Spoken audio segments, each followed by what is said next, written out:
Muy buenos días, buenas tardes, buenas noches, según el horario en el que estás escuchando este podcast, en donde estoy compartiendo con ustedes el contenido del libro El Enano, escrito por Fernando Ampuero y dedicado a uno de los periodistas más conocidos, mejor reputados del Perú, además de ser probablemente uno de los periodistas, si no el periodista en actividad más leído de este país. Bien, hemos conocido cómo a lo largo del tiempo la rivalidad, el encono entre Fernando Ampuero y César Hildebrand ha ido creciendo.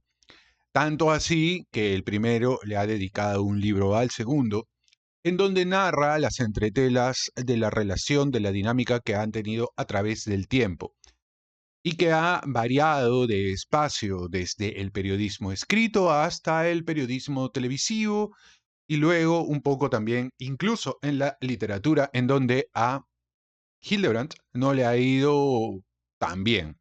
Fernando Ampuero ha tenido mayor producción literaria, aun cuando no está en esa gran constelación de escritores peruanos de la talla de Mario Vargas Llosa, por ejemplo, de la calidad del propio Arguedas o de el nivel de alcance que tiene actualmente, por ejemplo, Jaime Bailey y otros escritores, como por ejemplo Roncagliolo, que es un escritor peruano contemporáneo afincado en las Madrides, en España.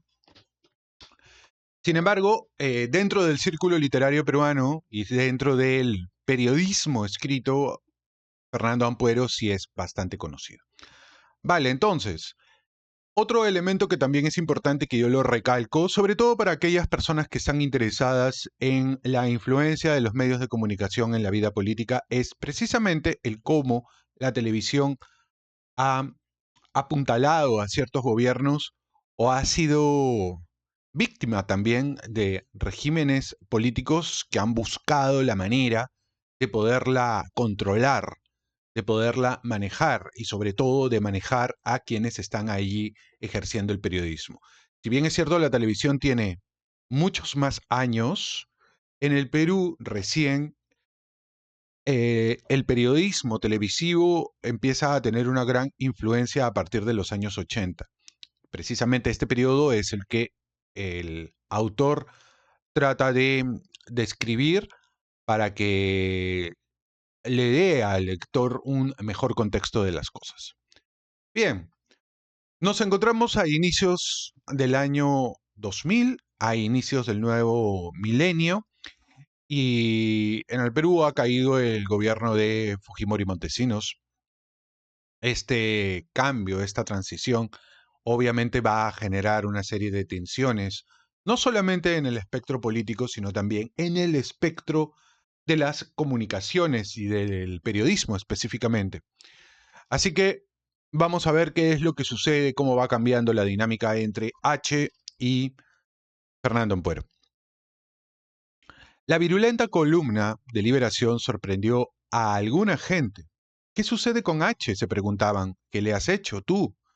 Nada, respondía. Ha sido solamente una combinación de factores. Una notita en Somos, en la que se hablaba sin ninguna mala intención de su reaparición en la tele, sumada a un artículo mío en Caretas, que ofició de chivo expiatorio. Pero era a fines de diciembre, empezaba el verano y no hice mala sangre. Me tomé un par de semanas en la playa y lecturas, y ese aislamiento me sentó de lo más bien. Y luego, al volver al trabajo, llegué de buen humor. Bromeaba a diestra y siniestra y reemprendí mis tareas con inusitada energía. Sin embargo, muchos amigos, como si los insultos hubieran sido dirigidos a ellos y no a mí, todavía seguían lastimados por el embate de H. Un mediodía, almorzando con Alonso Cueto, escritor y editor del suplemento dominical de El Comercio, se me vino a la mente una idea. Voy a hacer un experimento, le dije. H será mi ratón blanco. ¿Qué quieres decir?, preguntó Alonso. Dardos, contesté con jubilosa malicia. Él ha tomado esa inofensiva notita de Somos como un dardo. y ha reaccionado de manera desproporcionada. ¿Cómo crees que actuaría si yo le lanzo un dardo de los de verdad? ¿Se volvería loco? Ya está un poco loco, me parece, sonrió Alonso. Ataca a todo el mundo con hachazos terribles. Exacto. Por eso habría que medir qué tan furioso se pone, ¿no te parece? La oportunidad de cumplir mi cometido esperaba a la vuelta de la esquina. En la tele del nuevo milenio, caído ya el régimen de Fujimori, hallándose en curso de campaña electoral y con igual histeria en otros tiempos, aunque con redoblada grosería, los programas de entrevistas proporcionaban una pugna feroz cuyo objetivo era obtener el más alto rating. Gossip shows, reality shows y abriéndose paso a puntapiés en esta globalizada conspiración contra la dignidad humana, el circo brutal de los espacios de actualidad política, procurando mechar el periodismo serio con refrescantes notas de farándula, como bien lo hacían Jaime Bailey y Beto Ortiz. H hizo un reentré suavecito, pero acabó encabritado. Tras 5 o 6 meses de su programa, constatando que su sintonía no remontaba, cedió a su rabia biliosa. A ver, genuflexo. A ver, lo que pasa es de que, como les digo, aquí las líneas se entrecruzan y trato de... a ver, vamos a ver, le sería... A ver, iba contra Nicolás Lucar, genuflexo al gobierno, pero no contra los jóvenes meteoros del protagonismo cachaciento, con lenguas tan afiladas como la suya, en especial el cáustico y desenfadado Ortiz, que hacía prensa independiente y estaba dispuesto a enfrentar al enano y morderle el dedo gordo del pie si éste jodía más de la cuenta. Tendencioso, ambiguo, ladino, H, de modé asteroide del protagonismo enfurruñado, entró en colisión con Ortiz, y en un tris se dijeron vela verde en la tele y en los diarios. Y en eso, en una de tantas peleas, ocurrió lo de Boloña, desencajado exministro de Economía, de la fugaz segunda reelección de Fujimori y candidato a la presidencia del oficialismo en competencia con Alejandro Toledo, Alan García, Lourdes Flores y Fernando Olivera. Ortiz fustigó a Boloña en su programa y este, para desquitarse, lo acusó de doble moral, pues, según decía Ortiz, había colaborado con el régimen fujimorista escribiendo el guión de un documental que fue financiado por el gobierno sobre la toma de rehenes en la residencia del embajador japonés. Ortiz alegó que había trabajado para una productora privada un, en pleno fujimorismo, huyendo un poco del desempleo, es lo que dice, ¿no? Que eso no era delito, ni pecado. Hubo luego lío callejonero, en el que Ortiz buscó el enfrentamiento con Boloña en una conferencia de prensa que él convocó para responder y atacar al periodista, pero Boloña, en tanto que candidato presidencial, no aceptó el desafío e impidió su ingreso. Se te achicaron las Boloñas, gritaba Ortiz, refiriéndose al increíble eslogan de la campaña de Boloña, un candidato con Boloñas. En tanto forcejeaba con los chalecos del candidato en un incidente que sería televisado. Y entonces H, en su emisión nocturna, intervino, como siempre, eso sí, con su sesgo taimado frente a todo aquel que le estuviera robando cámara. Prácticamente le daría la razón al candidato Boloña, que no salía de un humillante 1.5% de la intención de voto, demoliendo a Ortiz y avivando las suspicacias que cuestionaban su idoneidad para la crítica política. Yo, mientras tanto, contemplaba el ancho mar miraflorino y tomaba el té en la terraza de mi departamento, y de pronto sonó el teléfono. Acudí a contestar. Mira a H en el canal 13, me dijo Pablo O'Brien. Le está sacando la mugre a Beto. Beto Ortiz era columnista eventual de Somos. No quiero ver la cara de ese enano, repuse defendiendo mi apacible buen pasar. Pero puedo imaginarme lo que estás viendo. Se está muriendo de envidia, ¿no? Exacto, confirmó Pablo, al otro lado del hilo. Es justo lo que pasa. Y en eso, el comentado dardo de verdad apareció en mis manos como caído del cielo, sin pensarlo 2 veces. Lo retuve en mi memoria y al día siguiente, en la primera edición matinal de Somos, programé cuidadosamente su trayectoria de vuelo. ¿Van a hablar del lío de Beto y Boloña en la página de televisión? Pregunté a la dulce Milagros Rengifo, editora de la revista. Sí, claro. Bueno, quiero que añadan un hecho evidente, la envidia de H. El enano no soporta a nadie que esté en primer plano. Hace poco atacó a Magali y luego a Gisela. Y si en una de esas se distrae, puede que hasta acabe peleando con su sombra. Esa es noticia vieja, dijo Mila. Sí, pero no hay por qué dejarla de lado, sobre todo en esta época.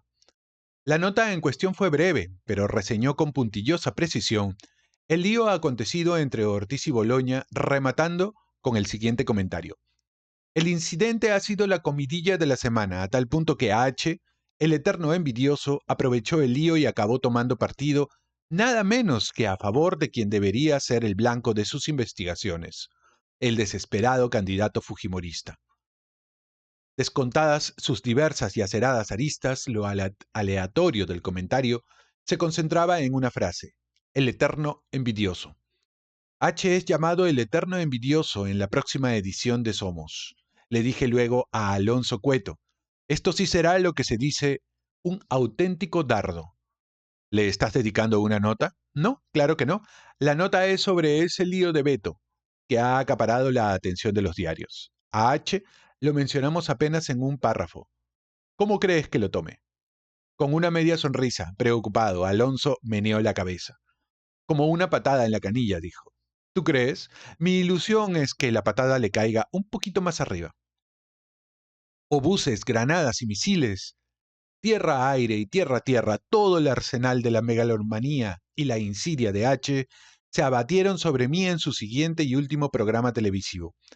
La trillada expresión montar en cólera le calzaba de maravilla, sentado en la mesa de conducción, con los mofletes temblándole por la ansiedad. El enano inició el programa en estado de contenida turbulencia. No quería abrir un fuego frontal, sino deleitarse con disparos aislados a fin de crear un clima. Luego, en el momento adecuado, dejaría caer las bombas de alta destrucción. Entretanto, minuto a minuto se iba sulfurando, ahito de tics y muecas perversas, mientras gritaba en una mano el último ejemplar de Somos que contenía el dardo en cuestión. Agitaba el ejemplar como quien se abanica, y con hitchcockiano suspenso lo miraba de reojo un instante y lo volvía a dejar sobre la mesa sin dar ninguna explicación. H estaba disfrutando de antemano del sentimiento de venganza por partida doble. Se alistaba a matar 2 pájaros de un tiro. El primero era el empresario Genaro Delgado Parker, conspicuo fundador de la tele privada en el Perú, que, por ese entonces, tras perder varios juicios sobre el control de Canal 5, la estación más estable a nivel nacional, era copropietario de Canal 13, justamente el medio que difundía en ese mismo momento el espacio de H. El segundo era este vapuleado servidor. Lo que sucedió esa noche, en todo caso, se olía en el ambiente. El problema de Genaro era Vox Populi entre los periodistas de actualidad política. Nadie ignoraba que él aparecía en un video siendo extorsionado por Vladimiro Montesinos a punta de juicios, según Genaro, arreglados que acabarían con su patrimonio y el de sus hijos. El quid de la negociación fue que la cinta mostraba el quid de la negociación que la cinta mostraba y cuya transcripción obtuviera H había consistido en el cierre de un antiguo programa del enano, incómodo para la dictadura. Estaba más que cantada la renuncia de H, y todos, incluyendo al propio Genaro, sabían que llegaría de un momento a otro. Con Genaro, además, H traía una larga historia de peleas y reconciliaciones, y en los últimos meses de Fujimori, al recuperar Genaro el manejo del Canal 13, que había perdido en una maniobra similar a la que sufriera el peruano de origen judío Baruch Hipscher, a quien despojaron de Canal 2 en beneficio de accionistas minoritarios vendidos a Montesinos, no se le ocurrió peor idea que volver a jugar con fuego, contratar nuevamente al enano. Lo hizo, y lo usó él, para recuperar cierta imagen democrática. Lo que consiguió, en cambio, fue un escarmiento mayúsculo. Descubierto el sometimiento del empresario, el enano no se apartaría con dignidad y mesura. Todo lo contrario, haría una fiesta sangrienta y poniendo sal en las heridas, un acto de antropofagia simbólico. No digo que no tuviera buenas razones, sino que, como siempre H, no supo estar a la altura de las circunstancias. En cuanto a la respuesta de mi dardo, para quienes esa semana habían podido leer con atención las gacetillas, también era otra fija, y más aún tratándose de Somos, que, de hecho, no era una revista que lo mantuviera indiferente. Esa noche, pues, preparé un bol doble de canchita y otros piqueitos e hice un solitario picnic en mi dormitorio, frente a la tele como quien se alista a ver con creciente expectativa una semifinal del Campeonato Mundial de Fútbol. Y cuando al fin H salió al aire, tenía en mí a un entusiasmado televidente. El enano había planeado su hora de programa de manera esquemática. Arrancó hablando de temas de actualidad y antes de pasar a la pausa de comerciales, lanzó su primer anzuelo. Anunció que muy pronto daría a conocer una importante primicia. Con esta intriga, que se repitió varias veces, H promocionó su noticia sobre la negociación de Genaro y Montesinos, lo cual develó con bombos y platillos al final del programa, no sin antes componer un predecible gesto triunfal. Luego, disparando frases despectivas contra su empleador, renunció a trabajar en Canal 13, súbitamente molesto, como si toda la hora del programa no hubiera sabido lo que iba a decir. Minutos antes de hacer su renuncia, eso sí, fue con lo mío. Y en este caso, para alentar a la audiencia, no se limitó a decir de vez en cuando que tenía una importante primicia. Lo que me dispensó sería todo un trabajo de demolición a lo largo de 20 minutos. Salpicado en diferentes tandas, estuvo misteriosamente insultando a la familia Miro Quesada, propietarios del diario El Comercio. Es decir, desechó el laconismo de los anzuelos, pues las injurias del enano se remontaban hasta la quinta generación de los Miro Quesada, lo cual no debe entenderse como una hipérbole isabelina, sino tomarse al pie de la letra, pues realmente se largó a hablar como si quisiera alborotar a nuestras tías más viejas, de las peripecias políticas de los señores que fundaron el diario en 1839, Manuel de Amunátegui y otros ilustres hombres de prensa. Y en todo momento, con una sonrisa malévola, agitaba en su manito el ejemplar de Somos. Haré de una vez la exégesis correspondiente. Ustedes saben cuál es el motivo de tantos insultos contra su pasado familiar. Le quería decir a los accionistas de El Comercio. El motivo, ya pronto lo verán, es esta publicación que tengo en la mano, la revista Somos, en la que se hace un feo comentario de mi persona, cosa que yo no le tolero a nadie. Y mi deseo es que no bien se enteren ustedes de quién es el primer responsable de ello, lo castiguen de inmediato o bien lo echen a la calle, pues, de no hacerlo así, yo voy a seguir insultándolos hasta que se me caigan los dientes en mi asilo de ancianos, matonería a secas que le dicen. Finalmente, con estremecida precipitación, H abrió el manoseado número de Somos por las páginas del comentario de televisión, lo mostró a cámaras y luego, tránsido de odio, levó la frase que lo había sacado de quicio. Aquí, señores, en una nota que no viene al caso, se pone de mí que soy un eterno envidioso. Y como se sabe, quien se halla detrás de esta publicación es el horroroso escritor Fernando Ampuero. Naturalmente, en ese preciso instante, pegadazo a la tele y brincando en la cama, yo estaba dando volantines de felicidad.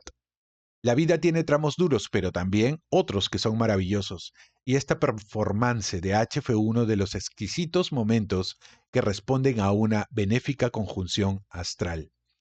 Lamentablemente el influjo de los astros es voluble y caprichoso, y la felicidad, polvo de estrellas, no dura todo lo que uno siempre desea, y menos aún cuando Marte está al acecho.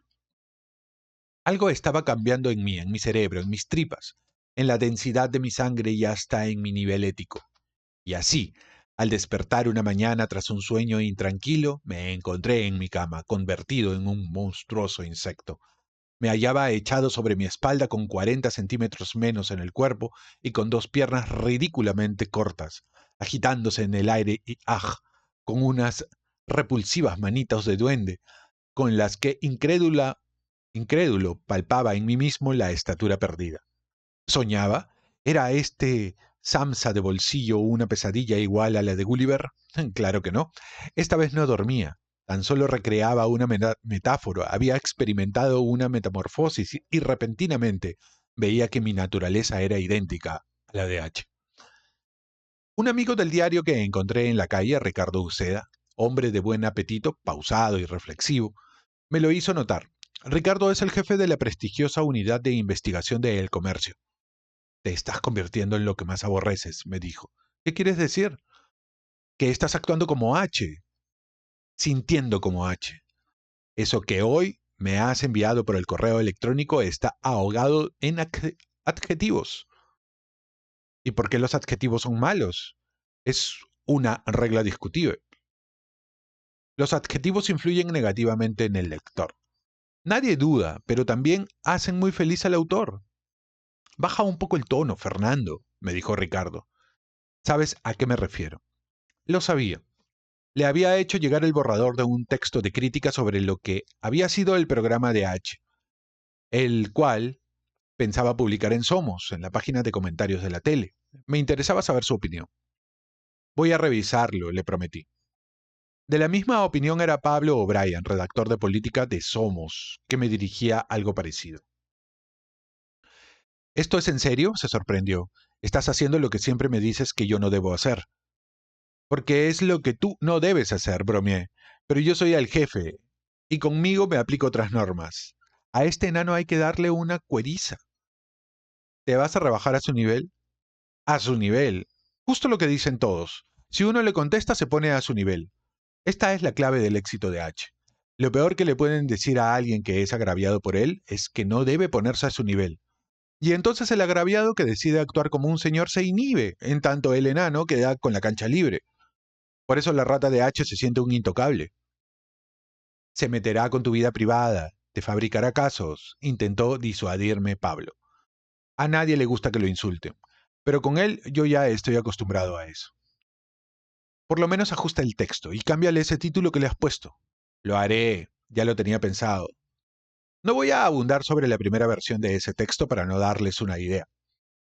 Pero, para darles una idea, les diré que el primer y rotundo título se deducía o se reducía a una sola palabra, patán, el cual en un segundo intento fue reemplazado por chatura moral, culminando, gracias a Alejo Miro Quesada, el director del diario, en un sobrio y alturado la última escena y con una volada explicativa que decía H se fue del aire. El texto que le llegó a Alejo ya estaba expurgado y él todavía me sugirió que tachara un par de frases altisonantes y me lo devolvió con una sonrisa. Le van a temblar las rodillas, me dijo, pero me parece que está bien. Es un balance de lo que han sido sus últimos programas de H, hasta su renuncia. Fuerte, pero correcto. Suspiré aliviado.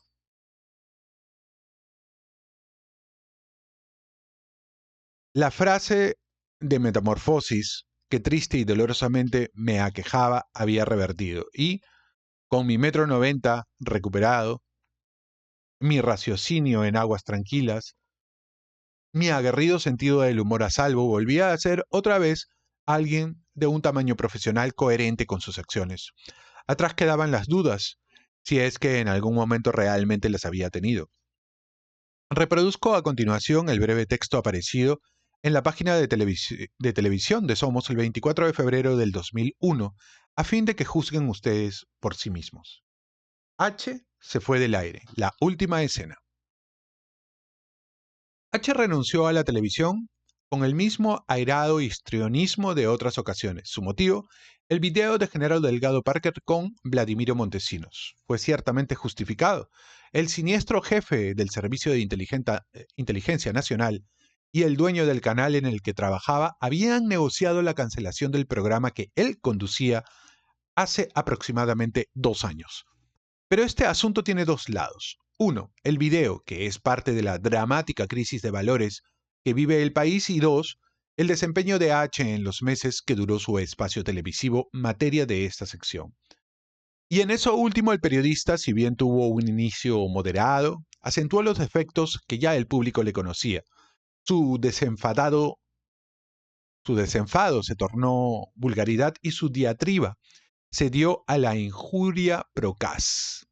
Indudablemente contagiado por las maneras más escabrosas de la prensa chicha, sus últimos programas fueron un triste alarde de disfuerzos, coprolalia y ridículas poses de diva.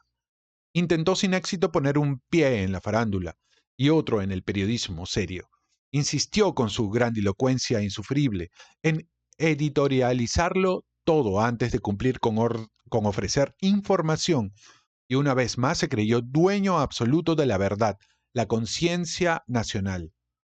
Tener cierta habilidad para formular preguntas incómodas y luego poner cara de estreñido no define a un buen periodista. La entrevista no es un match de box. Hay que punzar, desde luego, y ser tenaces cuando la situación lo amerite, pero sobre todo hay que tener principios, equidad, criterio, y no solo ánimo revanchista y protagonismo banal.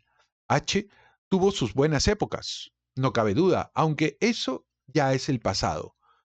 Baste nomás recordar recientes y vergonzosos maltratos a Lourdes Flores, o su desagradable asedio a Alan García para que confiese un hipotético mal prostático con su secuela de urgencias por orinar cada 15 minutos. Procurando disimular el mal rato, García replicó: por favor, H, no me dé detalles de sus problemas personales, o bien aquella patética emisión en la que para cerrar el programa mandó a la mierda a Mario Poggi, y este a su vez le mentó la madre al periodista.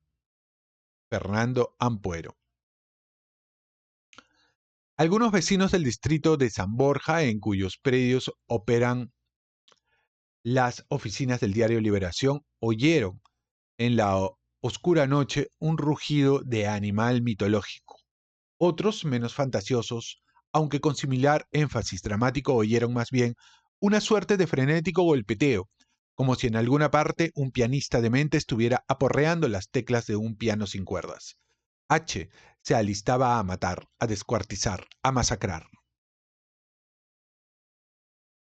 El domingo 25 de febrero del año 2001 amaneció como un típico día estival, soleado y con cielo azul celeste, sin una nube, como todas las mañanas en Punta Hermosa.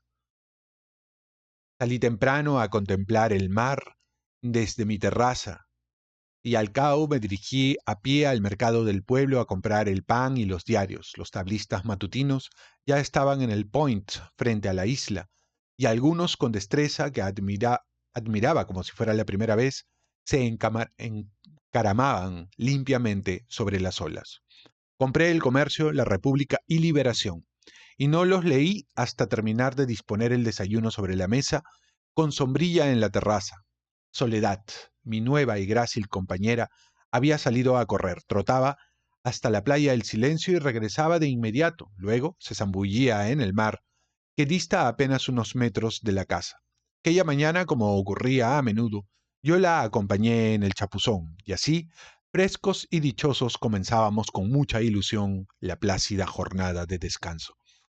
Aceitunas, queso fresco, palta, mermeladas, pan tierno, café y té calientitos y olorosos por un nos tuvieron por un tiempo sojuzgados con sus aromas, sabores y calores, y luego el ritual cotidiano, la lectura de diarios, No vaya a ser que el mundo se haya caído y no nos hayamos enterado. Yo me apuré a coger El Comercio y Soledad, a regañadientes, tomó los otros diarios. Y pasados unos minutos de lectura, al volver a mirarla, advertí que algo malo sucedía. Sus claros ojos verdes estaban nublados y tenía el gesto descompuesto. ¿Qué pasa?, pregunté. Sosteniendo las hojas desplegadas con ambas manos, ella leía Liberación. H te ataca en una editorial a página completa, dijo. ¿Con editorial y página completa? Sonreí. ¿Se pone Chucky de nuevo? Chucky era el nombre del atroz protagonista de una morbosa película de terror, Chucky, el muñeco diabólico.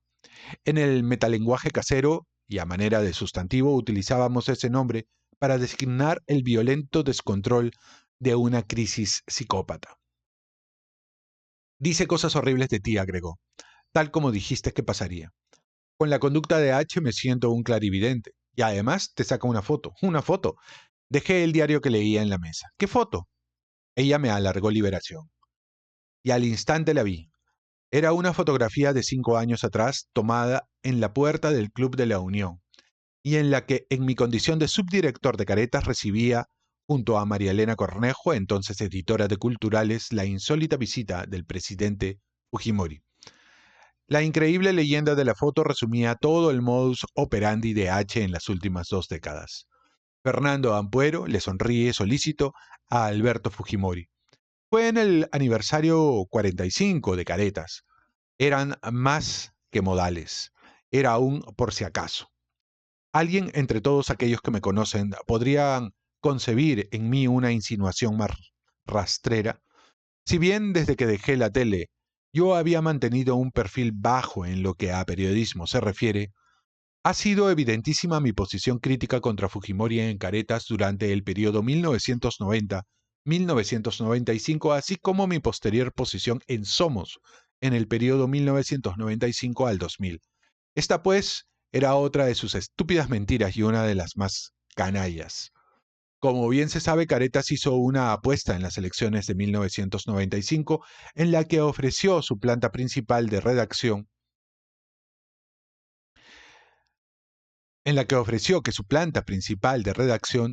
se bañaría vestida en la pileta de la Plaza de Armas frente a Palacio de Gobierno si el señor Fujimori salía triunfador. Fujimori ganó la reelección y con todas las malas artes que años después se destaparían, y los de Caretas acabábamos empapados. Pero ahí mismo, ante la prensa que daba cuenta del suceso, los recios y húmedos periodistas declaramos que con ese baño la revista cumplía sus promesas y que en compensación esperábamos, y por ello estaríamos vigilantes, que Fujimori, como gobernante, cumpliera con las suyas. Este gesto de Caretas, que sería tan difundido en los medios nacionales y extranjeros, animó quizá al presidente a aceptar una invitación que la revista tenía por costumbre hacer a los mandatarios democráticos y que también le harían a él todos los años sin que éste jamás se presentara, y a veces incluso sin enviar a un edecán. Esa vez, sin embargo, Fujimori apareció con puntualidad nipona y clic, salió la foto. Pero a mi juicio, fuera de toda la sarta de injurias que en mi contra el enano volcaba en su editorial, y que era un condensado de sus propios correos de brujas, lo más sorprendente residía en lo inoportuno del contexto noticioso. Pocas veces, en el festín periodístico que solía servirnos El País, proliferaban tantas noticias de grado 8 en la escala de Mercalli como las que se daban en ese momento. El fugado presidente Fujimori se enteraba en Japón que tenía una acusación constitucional. Extraditaba de Miami al íntimo amigo y testaferro de Montesinos, el empresario textil Alberto Venero, quien justo ese día regresaba al Perú dispuesto a confesar y devolver parte de las fortunas sustraídas. Y los estrenos de Vladivideos en el Congreso de la República revelaban un listado de nuevos nombres de militares de alto rango, exministros de gobierno, congresistas, alcaldes, banqueros industriales y directores de medios comprometidos en la corrupción. No obstante, para H, la actualidad del país, lo más significativo e interesante que él debía comentar a sus lectores en la importante página editorial de su diario era nada más que hablar de literatura peruana a propósito de un escritor que, a su entender, no vale nada, pero que, curiosamente, él le dedica muchísimo espacio y minuciosa atención, más gravitante que todo el zafarrancho de la política nacional, en una publicación que fundamentalmente se ocupa de eso. Era cubrir con el manto de la ignominia mis facetas de escritor, de periodista y de persona común y silvestre. Y además, cuando no, alzar un nuevo monumento a la desproporción. Un pequeño comentario de una página de tele generaba como respuesta a un editorial a página completa. De este muladar de invectivas voy a reproducir el comienzo, un fragmento que resulta una sexta parte de su editorial. Solamente dicho comienzo, no estoy citando extractos y poniéndolo más desagradable, sino dándoles el comienzo, tal cual fue escrito por H.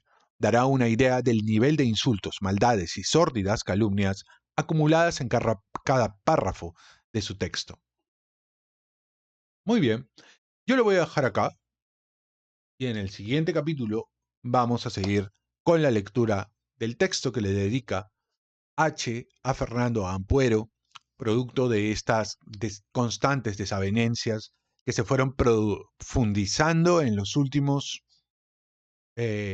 tiempos, ¿no? Inicios del siglo XX, año 2000. Estamos hablando en plena descomposición del segundo gobierno de Fujimori, allá por 1999, el año 2000 y tal. Entonces, nada, regálenme un like, suscríbanse al canal si no están suscritos y déjame un comentario porque los comentarios ayudan sobre todo a que este video llegue a más personas, de manera que yo pueda sentirme un poquito más animado para compartir este tipo de contenido. Nos vemos en el siguiente video.